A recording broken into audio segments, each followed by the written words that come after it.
right, Rehable's back. Matt, how you doing? Fired up, my man. The Me Celtics too. are world champions. Let's go.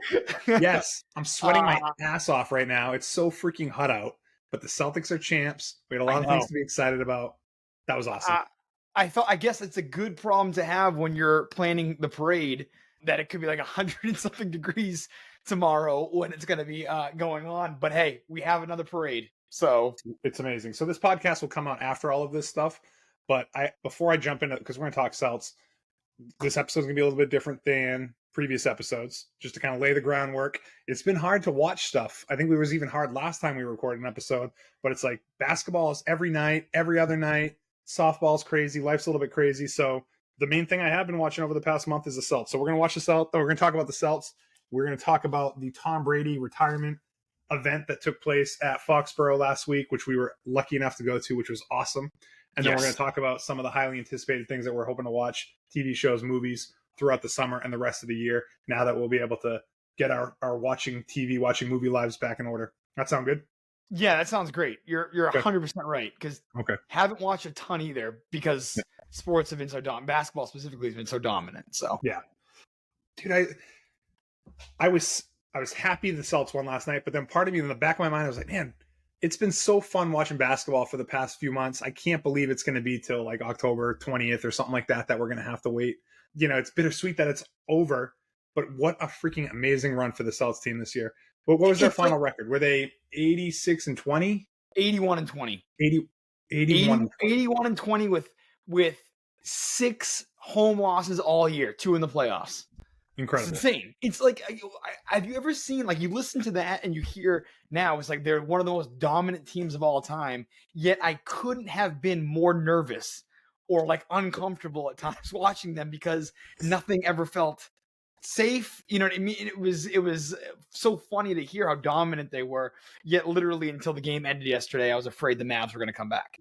So I'm sure you listen to the same podcast that I have, the Bill Simmons and his dad podcast, and they made a comment about how they were nervous right up until the point that Kyrie started hugging everyone in the Celtics. And they're like, oh, they throwing in the white towel. Like, I can stop being nervous. Like, I was freaking nervous too. I was like, oh, 2 minutes left. They can't score 20 points, right? Like, for whatever reason, I didn't want to get too excited. But that was the point where I started to relax. Game 3, which was the night we were at the retirement thing, we walked. By the time the Brady retirement thing ended, the Celtics were up 4 points.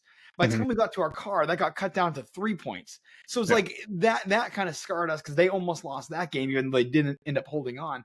But in the NBA with threes now and runs, like, no lead is like really.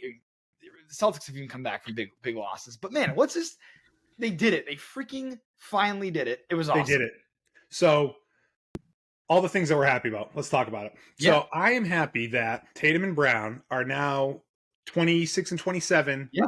And we don't have to worry about missing this window that we've had with them. Like, it's been a grind. They've paid their dues, right? Like, they've made it to the finals. They've made it far in the playoffs. Like, they've had some success. They've, climbed the mountain, and now they finally got over it. Now there's no more conversation about, missing the window and being worried about that. Brown's going to get unhappy and he's going to want to get a trade or something like that. Like, they are champs. They did it. Monkeys off their back. Now I'm excited about, like, the next level that they can go from here. I'm very excited for them. You couldn't say it more right. They paid their dues. They did what every great team, the Pistons in the 80s who had to get over the Celtics, the Bulls that had to get over the Pistons, LeBron that had to get past the Celtics, all these like teams that end up becoming great had to kind of get over that hump. 2 years ago, when they lost to Golden State, they were up 2-1. On the verge of going up 3-1 against Golden State, and Curry had one of the greatest games of all time, and we never bounced back because they weren't mentally tough enough. At that point, they just weren't ready. They had to get over that hump, and they overcame so much adversity, so much noise, so much media BS, and they climbed the mountain. And they're, you could see the difference between where Dallas is, and that's where the Celtics were 2 years ago. They just 100%. Couldn't get over that, It almost wouldn't have been right if Luka would have won that championship, because he hasn't paid his dues. All right, they didn't make the playoffs last year. They've been pretty average teams. He made it to the Western Conference two years ago. But that was a good run by literally just because of him. 100%. So he's in the middle of paying his dues now. The Celtics have done it. Tatum and Brown have done it. Mhm. I loved how they were taken off the court together. Yep. Those two freaking guys. I love those guys, man. I'm so happy for them. Who else? Well, Who else comes to mind? For me, number one, honestly, number one is Brad Stevens. Like, Brad Stevens. Holy cow. I mean, I'm happy for him. I love hearing that that's your number one. Not so You much know for why? me, but like, tell me why. they had the perfect offseason, the absolute most perfect offseason. Everything that they wanted to happen went exactly their way. They Mhm. traded Marcus Smart, unpopular. People weren't fired up about it. They got KP back in it. That ended up paying dividends. They signed Jalen to the $300 million contract. A lot of people were saying he's not worth that money. Mhm. That ended up paying dividends. Joe Mazzulla, people wanted him gone last Mhm. year. I am such a Joe Mazzulla fan. That guy is so weird and psychotic. And you see some of his He is answers. weird. He's weird. But no, He's no more second row Joe. He's the man. He's the champ, baby. 35 years old or whatever. Yeah. It's like, it's insane. And he's so, I love his weird quirkiness that he only lives and breathes basketball, so extending him and then getting Drew Holiday, which is an unbelievable gift that Milwaukee just let him go. And we got him. Like, those four things all aligned perfectly to get us to where, if one of those things doesn't happen, we're not here today. Totally. So that's why I say Brad Stevens, is just good for him. You know what I mean? For He making made, it happen. like you said, moves that people didn't agree with, they questioned, but now he's the man. So again, don't ever have to listen to anything negative about Brad Stevens or the moves that he makes. I just kind of trust in what he's going to do. I do want to get back to Joe Maz for a second because he's like one of those guys I'm really happy for. I mean, guy's gotten shit on. The way he became the coach was very, very strange. Mm-hmm. Following up Ume, and he made questionable calls, the lack of timeouts, the substitutions that he did, just how they closed out games and the plays that he would draw up. And he's grown a lot as a coach. And to win his 35-year-old, I saw today who's the youngest coach to win the championship since Bill Russell did it in like 1969 as like a player coach. It's freaking crazy. It's crazy. So he's got a long career ahead of him. Did you see last night when they showed the picture of him coaching at the Maine Red Claws? No, I didn't see that. So they were showing, I don't know, towards the end, they were showing his progression as a coach. And back in like the low 20 teens, he coached at some college, nothing I recognized. Then another college, nothing I recognized. And then I think from 16 to 18 or 16 to 19, he was an assistant coach on the Maine Red Claws. And so we freaking probably had the same restaurant at him, a bunch of times like in Portland. And then obviously he was on the Celtics bench and stuff. So he's had like a hell of a progression, and I'm happy for him. The guys seem to love him. Everyone that talks about him, they say great things about him from a player point of view. I mean, from what you hear, he's like a basketball savant. Is like, he's so like literally lives, breathes, and sleeps basketball, always on his mind. And it's almost like his press conferences are very Belichickian. It's like it's weird. If you watch like some of his answers or whatever, and like I think one of the questions last week that I absolutely loved was like, how do you feel like you're on, the verge of becoming a championship coach, one of the youngest coach of all time. He's like, I'm not going to win unless guys don't get back on defense and hustle and get rebounds. I'm like, he just doesn't let down until like 2 seconds, like before the game ended last night. I love Joe. Have that Belichick side to him. It's a little bit different, but I know what you're talking about. Yeah. Like he just doesn't give an inch on that stuff. No. So I'm pumped for him. Awesome. Sam Cassell on the staff. Have you? I think we talked about this, and I can't wait to go back. Have you watched that, like the online documentary called All In on the Celtics? Do you have any idea what I'm talking about? I don't. I feel like I saw it on my Twitter feed, and I didn't like commit the time to it. You know how I am. That's a long commitment. How long is it? It's like each is like 5 episodes. Each episode's like 18 minutes long. It's very short, but it goes through every round and it gets the behind the scenes stuff of it, and it's very well done. I can't wait to watch this. I will have to check that out then. Yeah. So they did it as current as the Eastern Conference Finals? As current as every round. Every round. The last one's the Eastern Conference Finals. The last one will be the finals. And they intertwine old, Celtics championships. Really well done. But you going back to what you said, it just shows how much the players love their coach. Yeah. Which is crazy because like Al Horford's like 3 years older than him. You know what I mean? And like still respects him. And anyway, so that's a good winner to pick. I saw a great picture of Joe Maz and his wife walking on the court. The confetti was, I think it was like middle of the night or very early in the morning. after all the people had left. And I was just like, what a cool moment for him and his wife. I didn't honestly really realize that he was married or not married or whatever. I thought he was just like a basketball robot, but like we Yeah. were talking about. But dude, I'm very happy for him. So anyone else come to mind? And then I just kind of mentioned him. I mean, Al Horford. How can you not? Yeah, You know what I mean? The of guy course. was 186 playoff games, and only second, I think, Karl Malone, whoever never ended up winning one.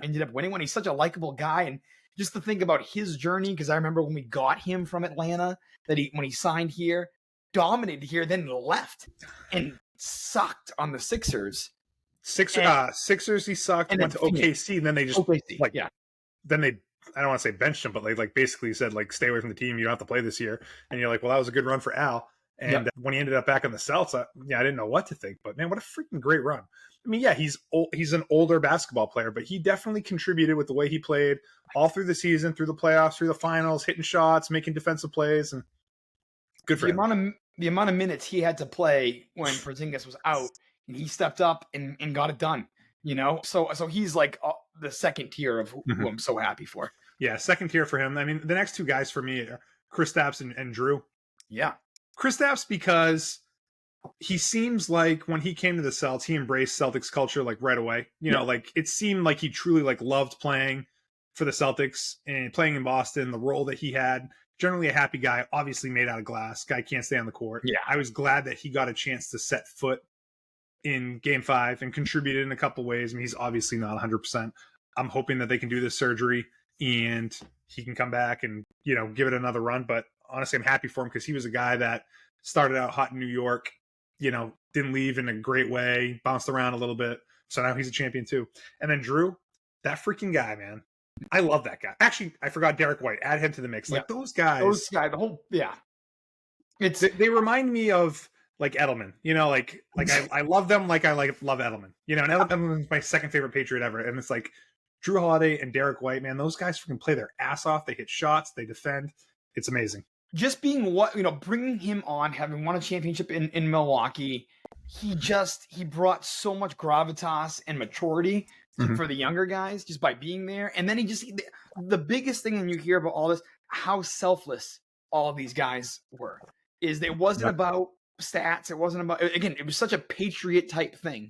It wasn't about the stats or what their personal accomplishments were. It was about winning a championship, and they did it. The only other thing I want to circle back is the Porzingis thing. I'm so happy the Game 1 moment he had, because that was one of the best moments. I couldn't breathe when I was watching him have that like out of body experience in Game 1 when he first came back and scored like 11 points in like 6 minutes or whatever it was. He hit that shot like the guy was right in his face. It was kind of like a mid-range jumper. He had that block. He's great. He actually had a nice dunk last night. That Brown passed it to him on the baseline, and he came in with two hands pretty hot. So he had some good moments, man. I'm freaking thrilled to have him on the team. I'm so glad that all worked out. There's not many people like Porzingis in the league in terms of the height and the skill set that he has. Obviously, we're a different team when he's on the court. So yeah, exactly. It's just his fragility. Like I mentioned, everyone's coming back next year. Literally, everyone is coming back next year. But Horford's the only maybe question mark. Maybe he'll retire. But do you know that I heard that Kristaps' injury is like something that like 6 people in the whole country have had? I don't even know what that means. Like, what does that even mean? Like, Windhorst was saying there's never been this injury in like NBA history. Like, what does that mean? Like 50, 60 years of NBA, no one has had this injury? Like, I don't even know. Yeah, it's a really strange injury. I mean, I saw a quote that was like Joe Maz didn't even know how healthy or not healthy he really was. But dude, I don't know. He got a chance to play and make it happen. So they needed him for rim protection. I know he got beat a couple times on defense, but just having him within the paint, it makes Kyrie a little bit more jumpy. It makes guys not be able to go just because he's 7'4" and so big. But yeah, man, it was unbelievable. It kind of was like which we watched together, the 08, that one where when the Celtics won, it wasn't much of a game. You know what I mean? Luckily, we weren't like on the edge of our seat too long. Last night. So we got a chance to watch it with Aubrey. We stayed up the whole time, which was great. So we really enjoyed it, man. Basketball is something that is become part of our like family night ritual for whatever reason. Like none of the girls play basketball, which is funny, but like watching Celtics is like very much a thing that we do all the time. So couldn't have been better. Yeah, I'm really tempted to go to that parade, although I don't think I'm going to. I heard it's actually on Friday. Oh, good. That's smart because it's not safe. I mean, it wouldn't be safe to have it tomorrow or I Thursday. was talking to Curtis. Curtis is going. Yeah. And yeah, it's Friday because of the extreme heat on Wednesday, Thursday. So they kind of planned around that. But oh man, I'm tempted to go. I would love to. I just got so much stuff going on, you know. So yeah, I will. I unfortunately won't be able to, but I'm pumped for the city. Boston looked like it was an incredible time last night. The only other one thing I wanted to call out just quickly was how awesome was that Pritchard shot? Like, unbelievable. I heard that they were saying the loudest they've like ever heard the Garden like of all time. Essentially, like that pace must was going insane. It seems like that's why they have Pritchard for those shots. It's like what are they, like the chances of him? Is a second or third time in the playoffs he's like had a buzzer beater like that? That's in a half court. That was a good way to go in because they had just scored. Was it a 3 right before that or something? I mean, it wasn't like we were still up a lot, but like I think Dallas hit a 3 or Luka scored. And I was like, all right. And then Pritchard hit that. And I was like, it was a 4-point swing. It was a 4-point swing with 4 seconds left because Luka missed the free throw and then Pritchard got the 3-pointer. Yeah. So fired up. I guess the only other thing we'll say about basketball, though, is the Olympics will be starting in a month and a half. Good. And the USA, that's a little bit more fun because it's very competitive and they're not guaranteed to bring home the gold. So it'll be some competitive basketball for sure. Yeah, at least for some teams it will be. You look at all the rosters for all these teams and it's guys that all play in the NBA. Yeah. I mean, I was looking at the Australian rosters, like every single guy plays in the NBA and it's like that probably for most countries. So that'll be fun. Look forward to it. Is Tatum playing? I lose track of it, honestly, dude. I know Drew's playing. I know I think Derek White might be making a team. I heard Simmons say too, as like role player kind of guy. So that'll be fun to watch. Well, that's because Kawhi might be out. Mm-hmm. Otherwise, Kawhi would be in. But that's gonna be a fun team. The team looks good. I saw a picture of it the other day, like with all the guys on it. I should very much look forward to that too. So that's nice that they'll have some basketball going on. Yeah, but that's all I want to say about the Celtics. Are you good? I'm good. That's unbelievable. So happy, dude. It's gonna make the next 12 plus years of my basketball watching life very awesome. You know what I mean? I hope that Brown and Tatum are with the Celtics for the long term. Retire their numbers up in the rafters. Maybe win a couple more championship. Maybe not. I don't know. But it is good. It's gonna be a good offseason. Yes, sir. All right, let's talk about the Tom Brady retirement event last week, which I thought was incredible. I had not low expectations, but medium expectations. And I think I walked away and I told you that was one of the best things I've ever seen in my life in person. I still feel that way personally. Like I loved every single second of it. But tell me what you thought. What's the first thing that comes to mind with the whole thing? The first thing that comes to mind is I was also blown away by it. This was kind of a last minute thing. We only Dad texted us and said he was able to get tickets like a week and a half before. I didn't know what to expect. I was like, is this going to be like a little stage in the middle of the field and like guys just talking for 2.5 hours, which is what I was expected. But no, this was like a legit production, award show with like fireworks and video packages and guest appearances. And it was such a well done production for 3+ hours and just was a great exclamation point on the last 20 years of the Patriots and just memory central. It was amazing. Yeah, I felt some good closure for the 20-year run we had with him. Walking out of that stadium, it was a good way to end it. I was glad that I was there. Like you said, it was way bigger than I thought it was going to be. The place was full. The production was pretty high end. What do you think of the opening with Jay-Z? I'm not the biggest Jay-Z guy, but I thought that was awesome. That was awesome with the smoke, with Brady coming out. Yeah, I thought. It was some great surprises. Him being one of them, and I just like the whole format of it. They got a lot of people involved, so the format of it was basically having older players come out to introduce the more popular athletes, which would sit in a round table conversation. Yeah. The crowd was into it. And then there were, obviously some big highlight moments. What really stuck out for you? What were some of your, besides Brady's speech and stuff, what were some of your top moments? Well, I can run through a whole bunch of different things, but I actually thought that Jay-Z way that they opened it was a phenomenal way to open it. Again, I don't like Jay-Z any more than anyone else, but that song in particular, which I have no clue what it was, but hopefully you've seen the video by now. And then the way Brady came out, it just wasn't expected for me. That got me in the right mood right off the bat. It was a high energy way to start. And they not far into it, they did a great video package with his family and his sisters. Yeah. Which I thought was really cool. A lot of stuff I had seen over the years, but new stuff and interviews. And it seemed like a really good family. Obviously Brady's the freaking man and he's the way that he is because of his parents and his sisters, and they got like a good 10-minute video Yeah. where they all got profiled pretty well. That really stuck out for me. Beyond that, the format was like you said, they would bring in like they did. It was like Brady, Mike Tirico, and then 4 other former players, coaches. And I think there was 3 that kind of come to mind where it was like a defensive group of people where it was like Ty Law, Willie McGinnis, Vince Wilfork, and then maybe Devin McCourty, my good personal friend. So that was one. Then that one was okay, and obviously that was the first one. So like, I don't know if anything struck you from that one. I love those guys, but like, it was the ones that came after that I really enjoyed the most. It was mostly talking about Brady, through the younger years and what he had to be through and kind of go through the amazing defense early on in his career. Then they had the quarterback section with Bledsoe, Castle, and Hoyer. Right? Good to see Castle. Good to see Castle. Yeah. I haven't seen him since 2008, that one season. I mean, like, I don't even totally forgot about him. So that's probably speaks highly about him that he would be invited. I'm sure Brady approved the whole list and all that stuff. And I think Castle's part of the Derby crew. I think he's always part of that Kentucky Derby picture, and he's part of that crew. Imagine if they would have had Jimmy Garoppolo. Imagine that. That would have, yeah. He was not there. Yeah, he was not invited to. He was not there. Yeah, which is fine. But anyways, the quarterback one was fine. I love Drew. I thought he did a good job there. I'm over the jokes though about him taking his spot and stuff. I mean, it's not like I hate Drew. Like, I think he's the freaking man and he's handled the whole thing well. But like, I'll be good without those for like, after seeing the roast, after seeing that, some other stuff. It's like good. He took his job. Worst backup quarterback ever because he never gave back his position. That's all fine. But I didn't hate it, didn't love it. Just kind of is what it is.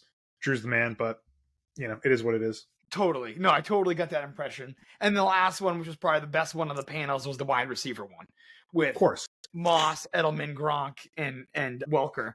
And the moment was literally the coolest thing, the viral clip of Randy Moss, of just the standing ovation that he got. It was incredible. And it just kind of organically happened.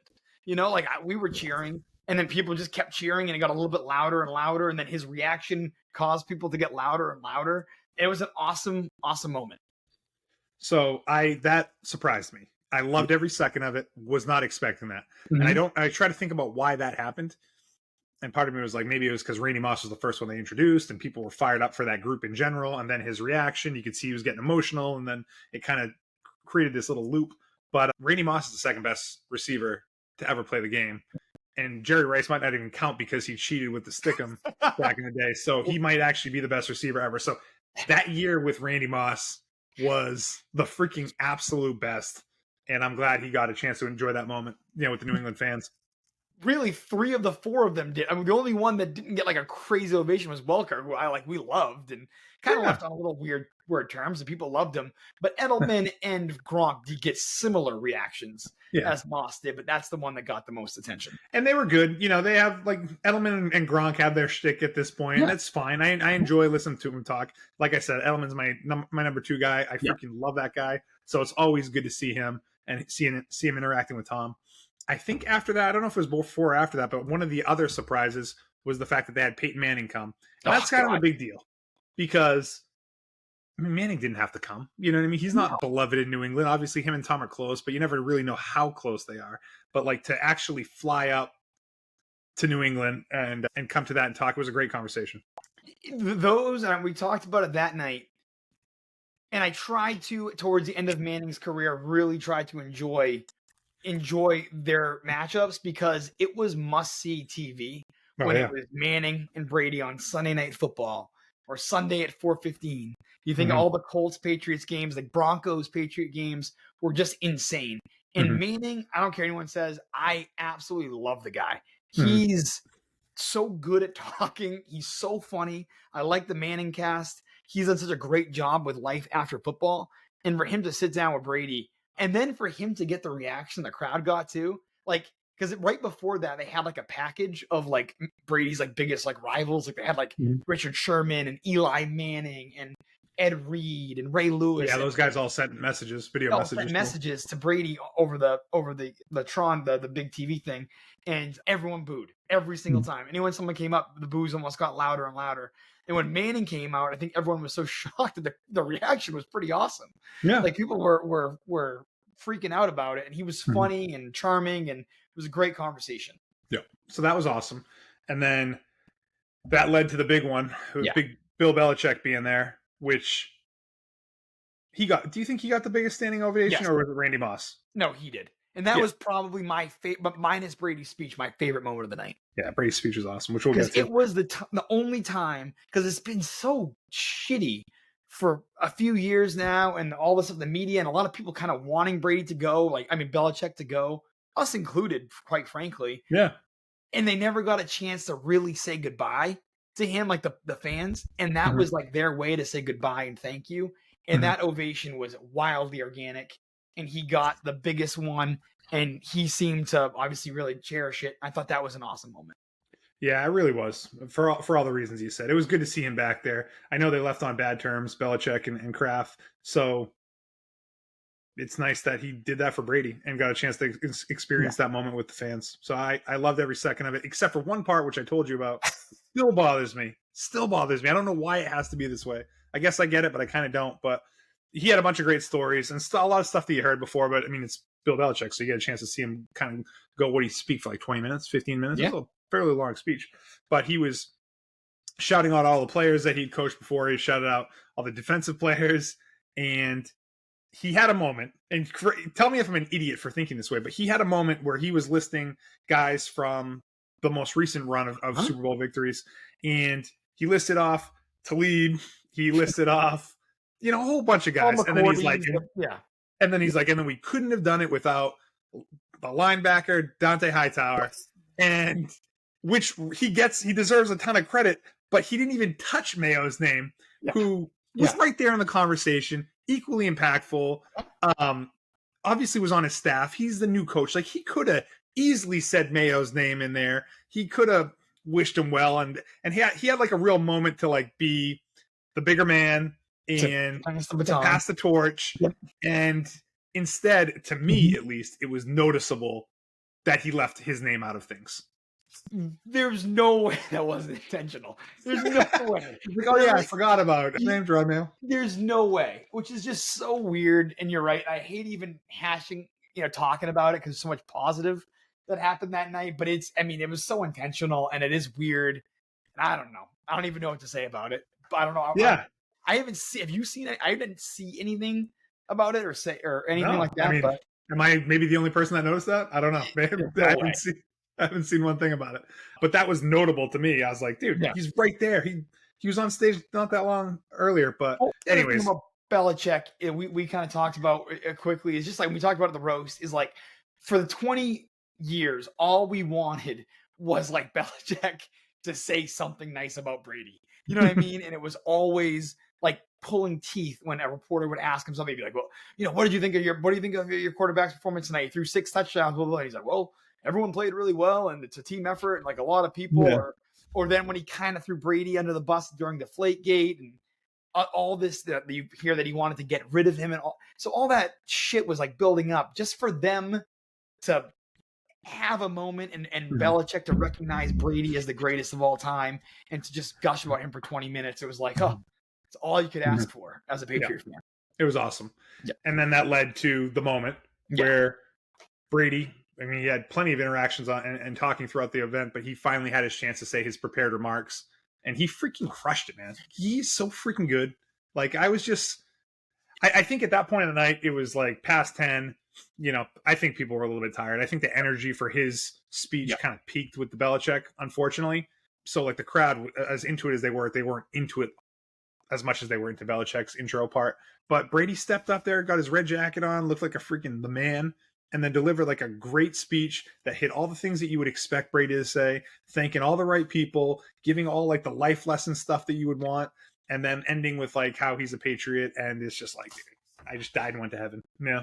It absolutely. It makes minus that like one Super Bowl with Tampa, like a blip. You know what I mean? Like, that era was so small. Every high school football coach around the country is going to be showing that speech to their team, in preseason this year. Yeah, we had a great, I put it on my stories. You probably saw it, but it was a great thing about, people ask him if his kids play football, and he's like, my kids can do whatever they want, but he's like, I would encourage them to play football. I would tell anyone to play football. because it's hard, and then kind of went into all those things. And dude, it was freaking. There's a bunch of sound bites that you could take from that speech. Unbelievable speech. It makes me think what it'll be like, when he goes to Canton in a few years.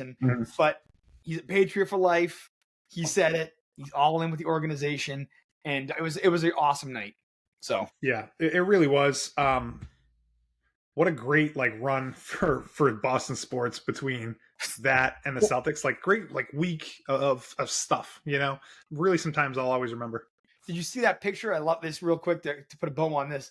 There's a great picture going around because that was the same night as Game 3 of the Celtics in Dallas, and they're like, "What? Name another city that can sell out 2 arenas to non-sporting events in the country on the same night." Yeah, because the Garden was full for just a watch party. For the watch party, and then Gillette was sold out for Brady's thing.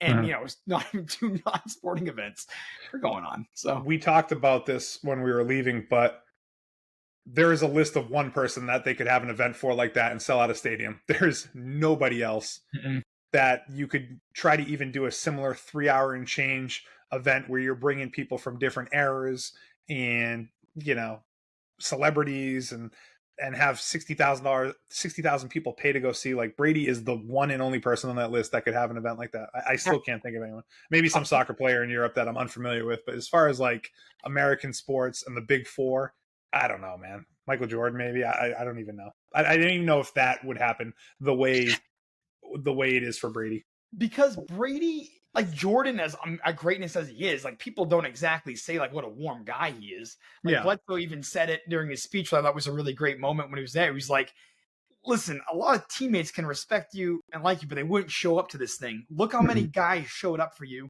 and that's because of you as a person, not because of you as a player." And that was a testament to Brady. And nobody, James, I go over the famous, Pittsburgh linebacker James Harrison, when he came to the Patriots to play for that 1 year, he said, "I wanted to hate Brady. There's no way he's this." And he left and he's like, "I absolutely love him. He is who he is, and he's genuine, and he's a good guy, and that's who Tom Brady is." So I love it. So anything else you want to add on that? No. And I think the only other big VIP was John Bon Jovi was there looking like a 10, and just loved seeing John Bon Jovi on the screen and cheering for him every time. So yeah, he's the man. I guess there was some very short compared to Brady country singer there named Kenny Chesney. I've never. Yeah, big Patriot fan too. Kraft likes to hang out with all these famous musicians. Hey, one of the things we were joking about when we were there was how there were 3 very distinct moments where helicopters took off behind the wall. There were helicopters all over the place before this thing started. People were flying in, flying out, but within 2 seconds of Jay-Z leaving the stage, a helicopter took off the back, and then the same thing happened for Manning, and then maybe 4 minutes after Kenny Chesney left, the helicopters took off. So it's those 3 guys, pretty sure they just walked off the stage directly into a helicopter and left. Yeah, so funny. That was awesome. And perfect weather, great night, awesome time. Yeah. So listen, I wanted to talk about things that I'm excited for, but I don't think I can stick around on the pod to talk about my hype list unless we went through it in 2 seconds. But is that not doing it justice? No, I just 2 things that are going on now. I just say 2 things that are going on now that I'm fired up to talk about soon is The Boys, which is just started airing on Amazon Prime. I have not watched anything yet because I've been behind with basketball. But The Boys, it's getting good reviews. My favorite show on TV right now. And number 2, House of the Dragon. Awesome reviews. It's just premiered on Sunday night. Did a great job with ratings. So those are the 2 shows that right now, which will be taking up a lot of my time over the next month. You know that I won't watch House of Dragons, but I did hear good things about the first episode. I'm still never going to watch it. But The Boys, I am very much looking forward to. And now that's probably going to be the thing I dedicate my time to when I watch. As far as other things I'm looking forward to, I am looking forward to Deadpool versus Wolverine. We should go see that. That's the next fun tentpole action movie star superhero movie that we would typically go see. So I'd like to see that. There's a couple other things that are on my radar a little bit further in the year that I'll mention if you don't mind. Yeah. Beetlejuice 2. I do want to see that freaking movie. I loved freaking Beetlejuice 1. I'm a big Beetlejuice guy. Have you seen the preview to Trap, M. Night Shyamalan new movie? Yes, I have. Yeah. His movies have been really hit or miss, but they're always draw me in. So I'm always wondering what it is. I am kind of interested in seeing that. I don't know if I'll see it in the movies. And then I don't know if you saw, but Severance season 2 is coming back in the fall, which I didn't realize it was this. Yeah, I did see the Adam Scott little teaser, so that's going to be back in the fall, which is going to be fall freaking 2024. Awesome. Yep. And I actually started watching. The one thing I have been watching is Severance season 1 again, and chipping away at it. Dude, that freaking show is so good. So, anyways, I can't wait. If somehow you're still listening to this podcast and you're like, you know what do I got to watch? Please watch Severance season 1. I think it came out 2.5 years ago, and it's taken them a long time to do season 2. But dude, that is one of my favorite shows ever made. So I very much look forward to season 2 in the fall. Yep, that real quick. 2 things for me. Gladiator 2 going to be coming out later this year. Paul Mescal is playing. He's playing Commodus's nephew grown up. Yep. So that's the storyline. Denzel is in it. Denzel's in it. That's the one. It's like, holy smokes. Yeah, so Gladiator 2, one of my favorite movies of all time. Absolutely love that movie. And the second one, Joker, Folie à Deux, with Lady Gaga and Joaquin. It's like a musical, bunch of pop songs. First movie was weird as hell, but very well done. So I'm looking forward to that movie too. So I never saw the first one. Maybe it'll make me see the first one. So it's good. It's uncomfortable, but it's good. Yeah. Okay, we'll dig into more of that stuff. We'll do a more traditional episode next month, but too much fun stuff to talk about with the Pats and with Brady and the Celts. So for now, we're celebrating for the next month until we do our next episode. All right, bud. All right, pal. We'll talk soon. All right, see ya. See ya.